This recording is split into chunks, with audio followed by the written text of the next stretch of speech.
पीले दांत वाली बहू। रंजना कभी ब्रश नहीं करती थी।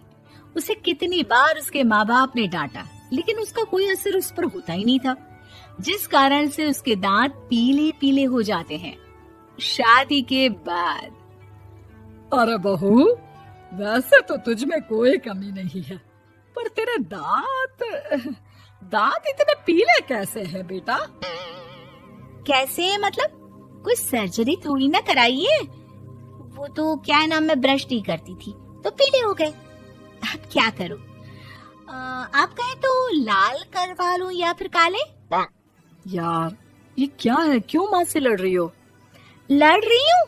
अरे मैं लड़ रही हूँ या ये बोल रही है कि दांत पीले हैं, पीले। अरे तपस्या थोड़ी ना की है इन्हें पीले करने के लिए।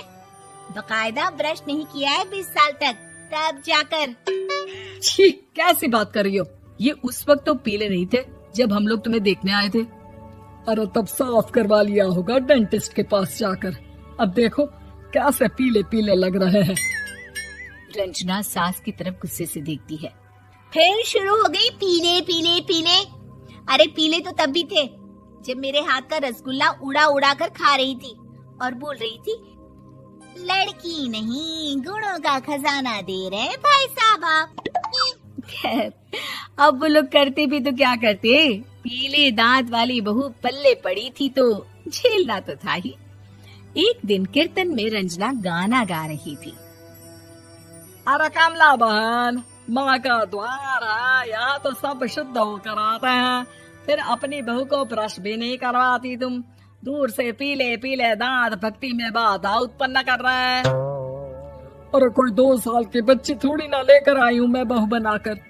अच्छी खासी लड़की है, अरे कैसे करवाऊं ब्रश? ये तो उसे खुद करना चाहिए ना।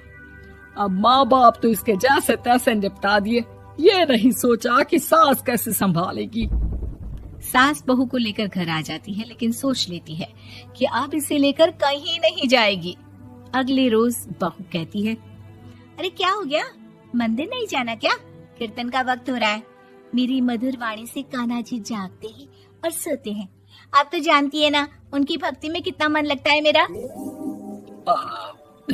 वो क्या है ना, तबीयत ठीक नहीं लग रही है मेरी, आराम करूंगी मैं। तबीयत ठीक नहीं लग रही? अभी तो मिथुन के गाने पर नाच रही थी आप, और अब बोल रही है कि तबीयत ठीक नहीं लग रही। अरे भक्ति में मन लगा लो सासू माँ, ऊपर जाना है, क्या मुंह दिखाओगी आप? हाँ, सास को बहू की